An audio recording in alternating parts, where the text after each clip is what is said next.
It's time for America's most motivating segment, the Bud List. And you know what?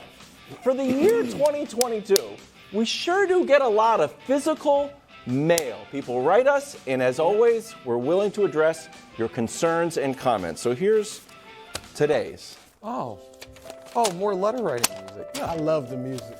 Dear Wilds, love the show. Don here, Dawn's husband. Looking for a Christmas present for Ryan and Brian. Is there any way I can put being under duress under our tree? I said, you know what? Don, we got something for you. Wow. It is I love it. the Bud List Home Edition. Just for the holiday season. I love it. You can be under duress, yeah. It's an inspiration, it's an indictment. It's available in stores nationwide. I like it. We're going to send one your way. Take it away, Brew. Wow. That's hard to follow. I got to be honest. Outstanding, Wiles. And thank you, Don and Dawn, for the letters. That sparked this. D&D. All right, that's right. Here we go. It's not all football this week. Okay, we got a basketball player, Anthony Davis. Now, you might be saying, well, AD's been playing phenomenal. But it's always something with AD. First, it was the injuries. Then he won the championship in the bubble. Great. But then the injuries strike again, and he's not playing well. Like, he didn't raise his game. He actually lowered his game. Now, though, he's playing the best basketball of his career. He is awesome, except now he can't hit clutch free throws. And this is a guy that is an 82% foul shooter this year, 80% for his career. They go to Philadelphia. He's battling with Joel Embiid, getting busy. 28 seconds left, goes to the line, misses one free throw that could have won the game. All right. Then over the weekend, they play Boston, looking great. He's awesome. He hit his first 13 free throws in Philadelphia. Against Boston, he goes. Now he's about to shoot his free throws from the line, misses both of them with 3 seconds left. Game goes over into overtime. Lakers lose. Why is he on the Bud List? Because this weekend, another huge matchup. Not Embiid, not Boston, but Nikola Jokic, 2-time defending MVP, Nick. 3. Right. And so he's got to deliver a win against Jokic. These high numbers turn them into W's, AD. And if necessary, hit your free throws. I believe in you. You can get it done. At number 2, Baker Mayfield. What? Come on. Give me Baker, look, Baker, welcome back, Baker. I don't know what they talking about. Welcome back, my man. Baker used to be a mainstay on the Bud List, so much so that Wild's little-known secret, maybe it's in the box in the game instructions, we almost changed the name of the Bud List to Baker Mayfield Presents the Bud List. But we didn't, because he went to Carolina and it became irrelevant. Now he's relevant again. What a game. I'm going to give Baker some props. You were awesome Thursday. It was a historic performance. But now guess what? Expectations have risen. I know Nick Wright thinks you're back to being the man. Well, here's what I think. Teams are going to look more at these next 4 games starting Monday against Green Bay than just that one game on Thursday when you were terrific and led the game-winning drive. So, Baker, go ahead and get it done. You know what, Wilds? I believe in you. Kind of, sort of on this one. Kind of, sort of. Yeah, that's all right. All right, at number 1, Tua.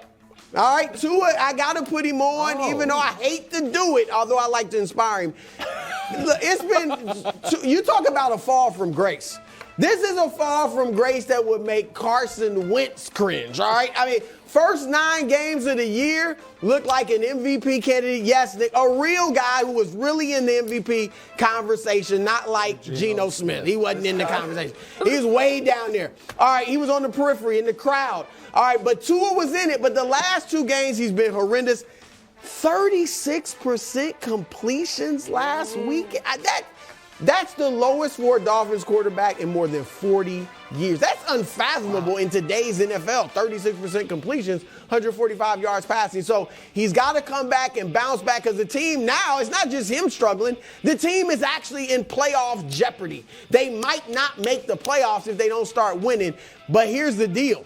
He's got to go to Buffalo in the cold weather where it might be a lot of snow, where it might be 20-something degrees, and he's 0-3 when he plays in weather that's 50 degrees or below. So, Nick, he's going to lose. All right, he's going to lose to the Bills and Josh Allen. But, Greg, he's at least got to play well. You got to play well and get your team ready for the next 3 weeks because they have to believe in you. They can't become doubters like some on this panel.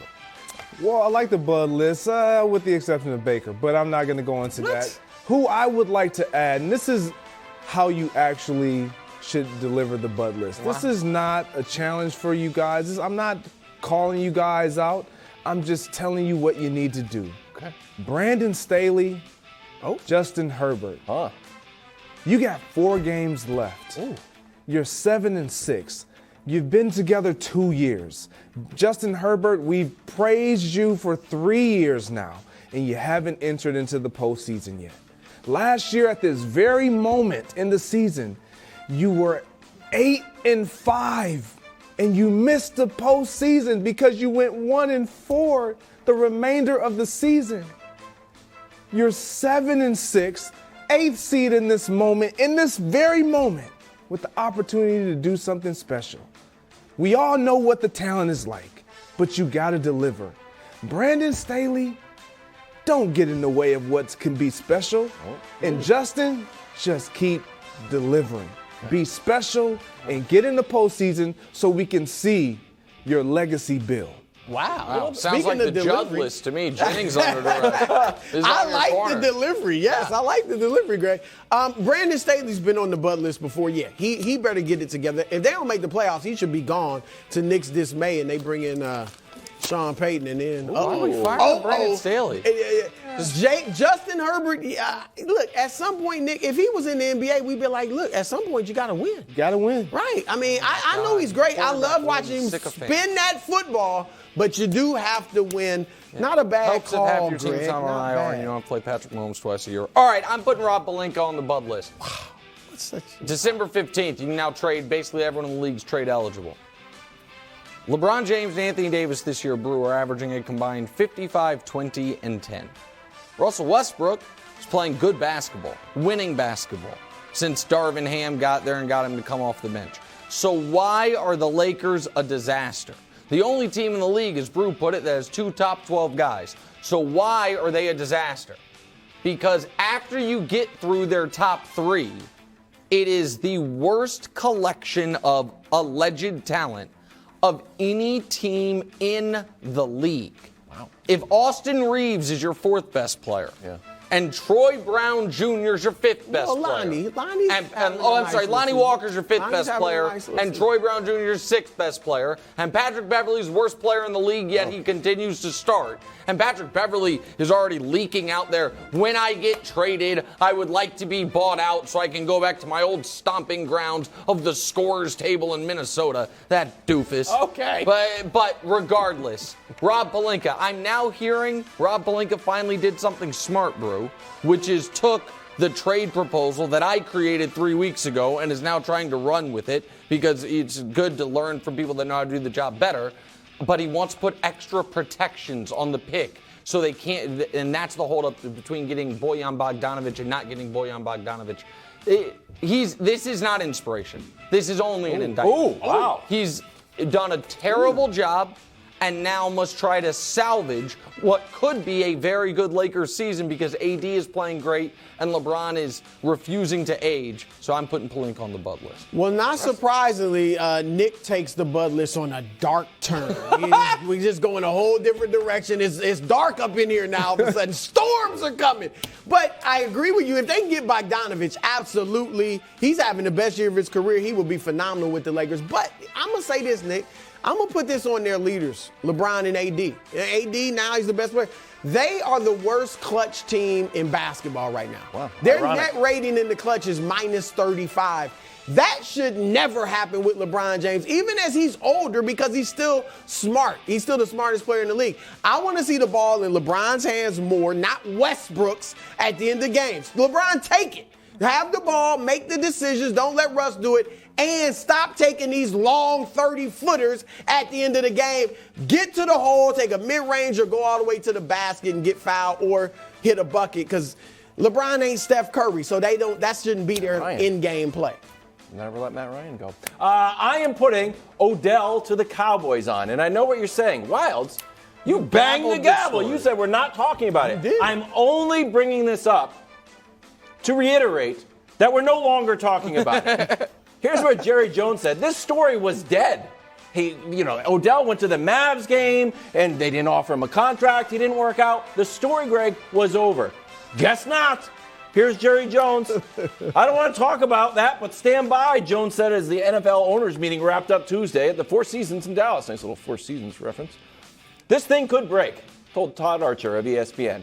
I'm only putting him on to remind everybody we're no longer talking about Odell to the Cowboys, bro. I don't believe in this story. I think Jerry should be on there instead of Odell. Well, I just put the story on. Okay, I'm with you. It's ridiculous. Jerry, just let it go.